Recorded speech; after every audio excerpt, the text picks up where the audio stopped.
adakan untuk merendahkan semua yang ada hubungannya dengan Islam, simbol-simbol Islam, agama, pesantren. Kan ada sekarang, wah ada heboh katanya perendahan pesantren. Ini adalah memang otak-otak kotor.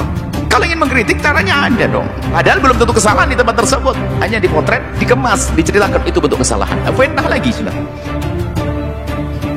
Ini bahaya dalam dunia.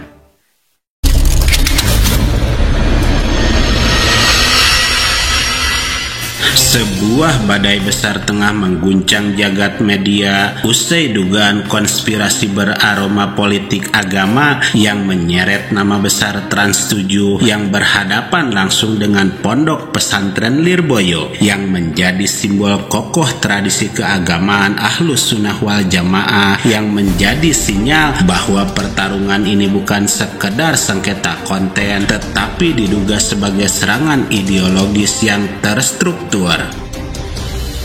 Trans 7 ini sejak tahun 2014 sudah nyeleneh. Saya tenaga ahli di Densus 88. Selama 6 tahun saya berada di sana. Saya tahu persis bagaimana gesturnya Trans 7, Trans Corporation ini ketika melakukan operasi-operasi itu lewat tayangan-tayangan. Coba itu tayangan-tayangan yang dulu tentang ISIS, tentang khilafah, itu selalu diamplifikasi.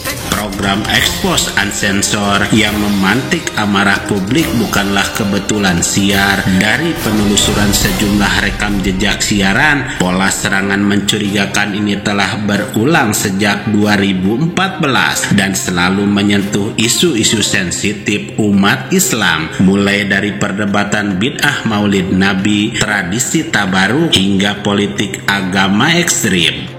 Sumber-sumber internal dan pengamat media mencium adanya pola narasi tunggal yang konsisten menyerang tradisi keagamaan arus utama. Pola ini tak lazim untuk lembaga penyiaran yang selama ini bergelimang iklan dan tayangan populer. Maka menjadi penting asupan para tokoh yang mengungkap hal penting soal ini. Selengkapnya, mari menyimak sampai selesai agar tidak salah paham.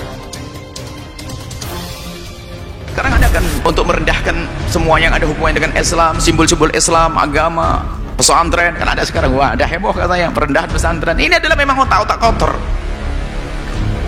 Kalau ingin mengkritik caranya ada dong. Kalau memang ada sesuatu yang salah di sebuah pesantren, ya seperti yang ada sebuah sekolah manapun favorit salah. Lah kalau kita tanda cinta, ya kita kritik dong sekolah favorit. Kalau sudah main kritik hantam, berarti ada ngiri di dalam hati. Kalau saya tahu tetangga saya melakukan keharaman, bukan saya memotret keharamannya lalu saya expose, saya hasut. Itu tetangga saya loh ya. Kalau melakukan kesalahan, saya mungkin angkat teropos. Kapan saya masuk ke rumahnya, saya akan ngobrol dengan dia, akan saya sampaikan. Bukan langsung dicari-cari kesalahan, langsung di-expose. Hasut, dengki, sudah ketahuan model-model pendengki.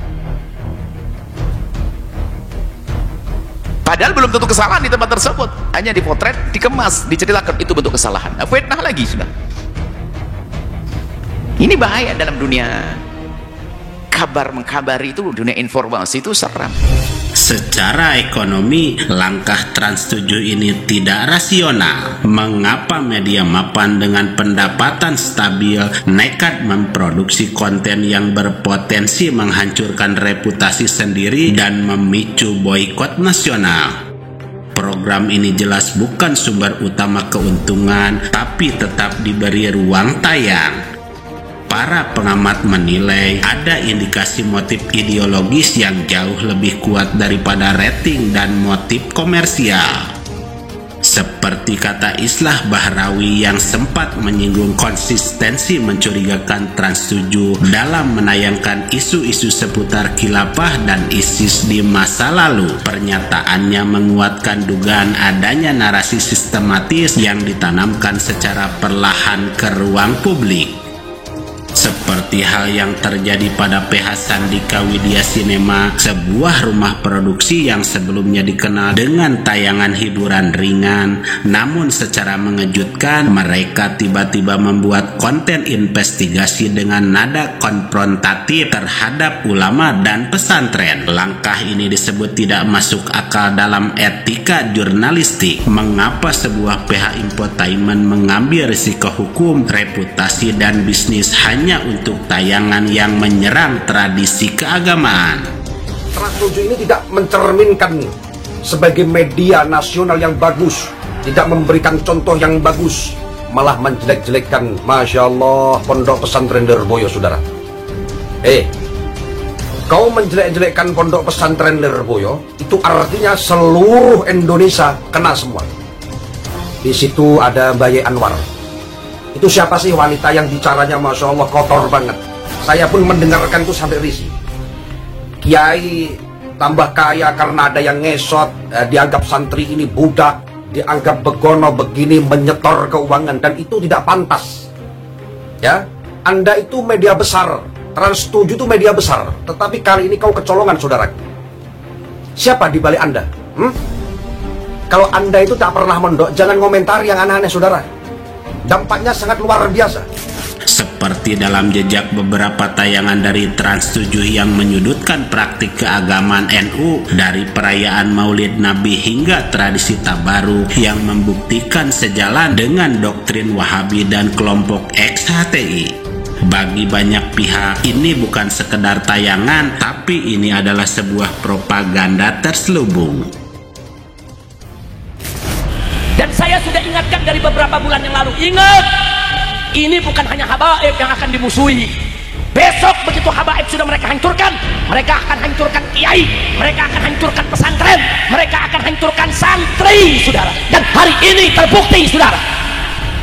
Begitu mereka merasa sudah berhasil mempermalukan habaib, menghina habaib, memfitnah habaib. Lalu apa yang terjadi sekarang, saudara? Kita lihat, begitu ada sebuah pondok pesantren rubuh, saudara.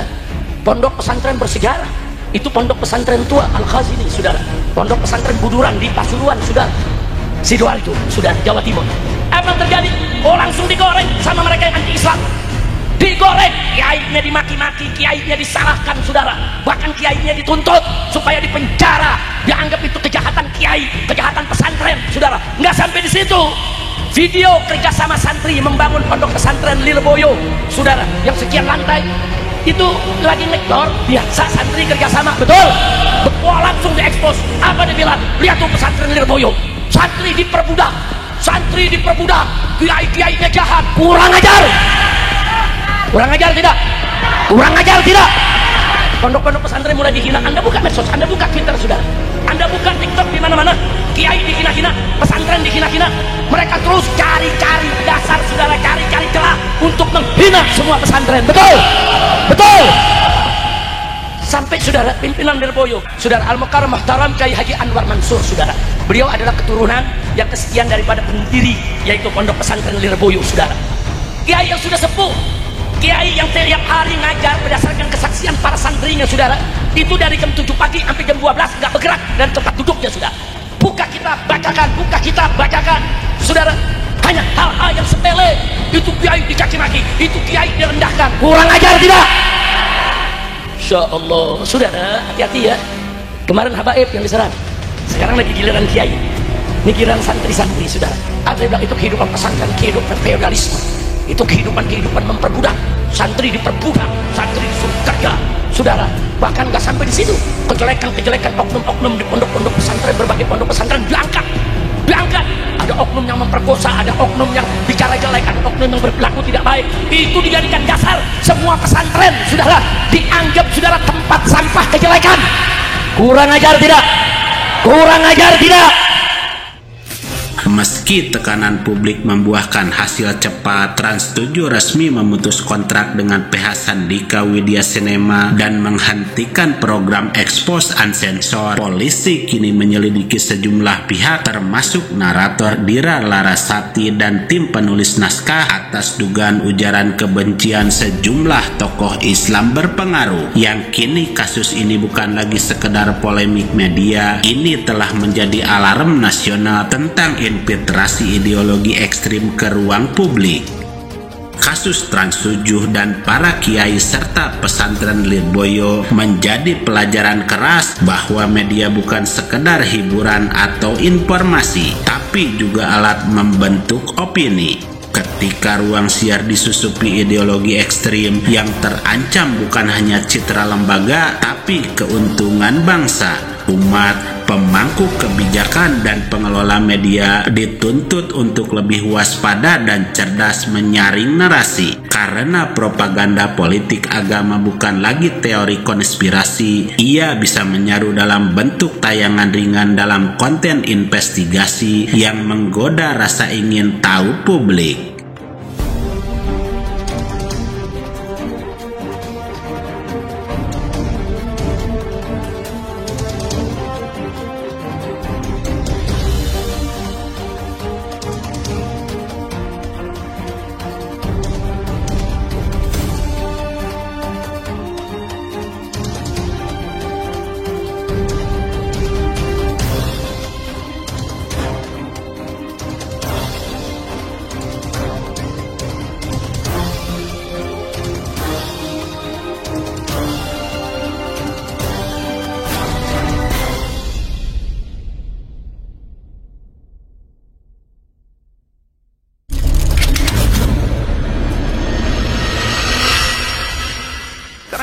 untuk merendahkan semua yang ada hubungannya dengan Islam, simbol-simbol Islam, agama, pesantren. Kan ada sekarang, wah ada heboh katanya perendahan pesantren. Ini adalah memang otak-otak kotor. Kalau ingin mengkritik, caranya ada dong. Padahal belum tentu kesalahan di tempat tersebut, hanya dipotret, dikemas, diceritakan itu bentuk kesalahan. Fitnah lagi sudah. Ini bahaya dalam dunia.